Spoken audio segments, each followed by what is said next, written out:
Okay, we're going to start with the punch. Igboho's extradition. Buratai pushes move activist team meets Benin's officials and fights process. Port Harcourt's refinery will deliver products by September 2022.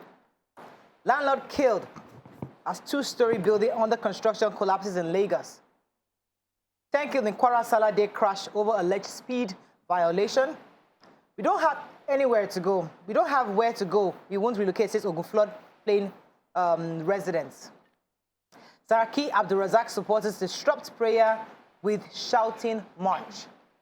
NCC facilitated e-transmission in 2019. Officials deserve prosecution, says reps. And power generation falls below 4,000 megawatts. I was a victim.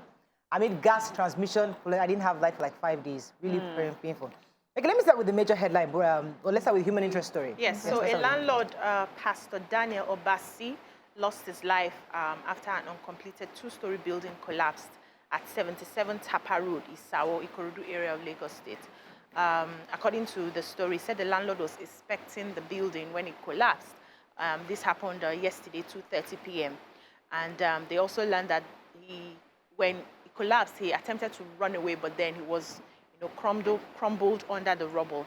But the Southwest coordinator of the National Emergency Management Agency, Ibrahim, has confirmed the story, saying that the collapse was the building that was attached to the main one, and it was because they didn't allow the sand field to dry up. So there was no inadequate time given to that sand field to dry up, and that's why the building collapsed. So they are talking to people. Okay, on how so let me take the major headline very quickly. Sunday Igboho obviously has been arrested in Benin Republic, and according to the reports, he was on his way to Germany when he and his wife were arrested, and there was an issue with his passport, and then he felt that maybe something has happened, so he tried to run away, and then they called him back that, oh, we resolved it, and it was at that point that he was arrested because Buratai, who is now the ambassador to them, had already told the officials that they should please look out for him, and then they arrested him, and now his lawyers are trying to do everything to stop the extradition to Nigeria because there's a 1984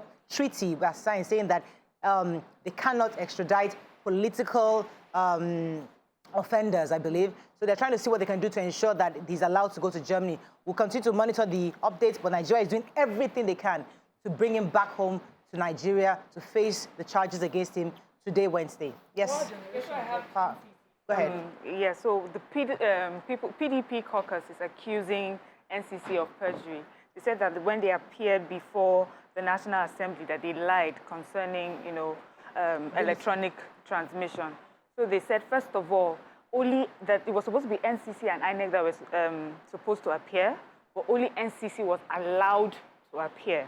And then that they based their presentation on a 2018 technical report, where it showed that 50% polling units had 3G, only 50% had 3G and 49% 2G network and below. But that internet penetration has advanced since that time. Then also they said they lied about, that if you also look at the NCC website, it shows that the Nigerian National Broadband Plan of 2020 to 2025, as of September 2019, it says the 3G network coverage has reached 74.2%, and that MTN also recently announced that its coverage has reached 89.9%, and that's just MTN. And then it says also there's a memorandum of understanding between NCC and INEC, which shows that there's conversations on how they can work together collaboratively to ensure that there's network coverage that would help with the e-transmission. But they did not bring that out, and so they are upset and they feel that they need to be prosecuted. All right, Nima. Okay, according to the data obtained from the Nigerian Electricity System Operator, megawatts generated dropped to 3,958 megawatts. And so from our 4,270 megawatts dropped, this affected a lot of areas. But they said even though they didn't hear from the authorities, according to Punch, the discos across boards, the Code Disco, Ibadan Disco, IBDC, and all of them, had sent out messages greeting their customers for Eid, and also talking about how they will do everything in their power to make sure that there's stable power. I enjoy stable power in my area. I wonder if Code Disco. Okay, let's take one final story. So the state government, Ogun State, had given a directive to residents of the area to leave, those that are prone to flood, the areas that are prone to flood. And they mentioned them to be Bamba, Ijayi, Jeun Tutun, Isale Oja, Kutu, Amolasho, Ijeja, Adedotu. A lot of areas were mentioned, but the residents are saying they can't move because the government hasn't given them any form of support. A few of them said a few years ago when the flood came and they moved, only for the government to give them gari, give them a little, I think 2.7 measurement of foam, and told them that they were going to support. Some said that they have been trying to get their representatives to attend to them in those areas, but they've gone to the offices several times. Nobody has attended to them. So you can't tell us to move where we don't have money, we don't have anywhere to go. Right. We're going to stay there in the flood. There's something they do. They usually find a way to leave the house. When the flood is over, they come back. But for them to relocate, leave their houses is not possible. All right, let's move on quickly now to The Guardian. Don't criminalize opposing views. NLC cautions federal government. Cholera claims 30 lives in Jigawa. How FG plans to boost export with 50 billion ESP funding. Who has any story in Guardian? I have a story. Don't criminalize opposing views. Yes, go ahead.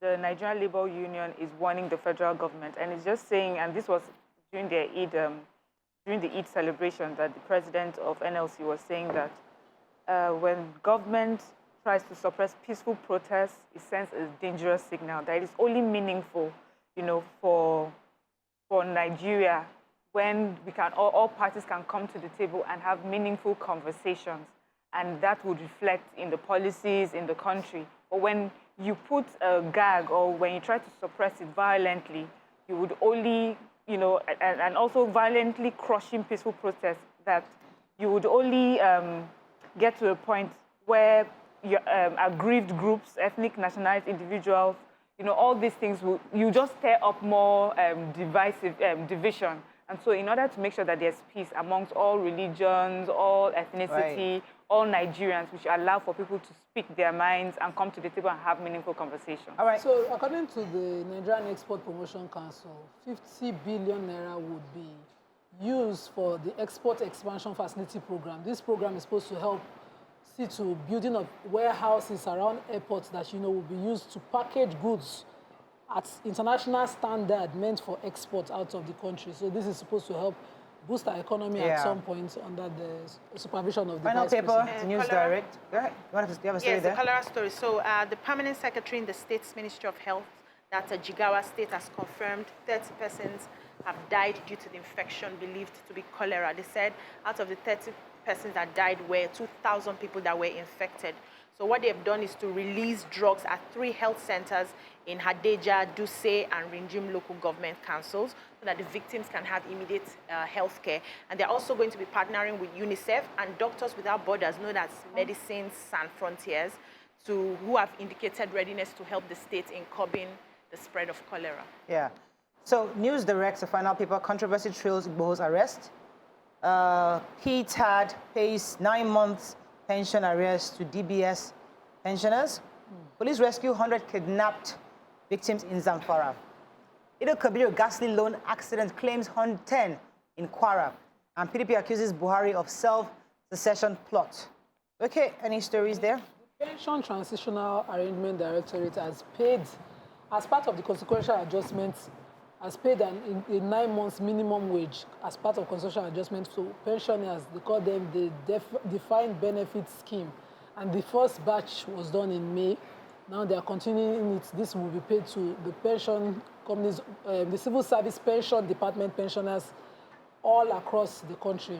And 6 months of the same arrears to parastatals, police, customs, immigration, prisons, and departments of pensioners.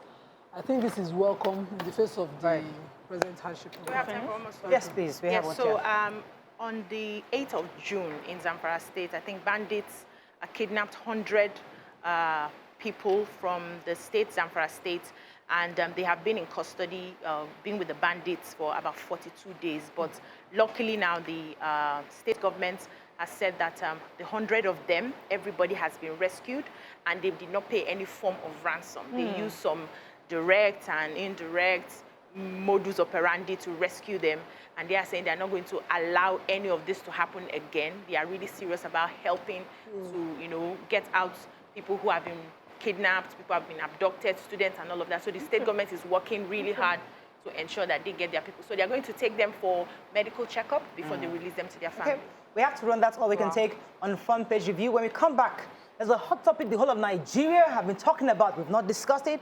We'll talk about it later after we discuss some issues concerning financials. Stay with us. We'll be right back.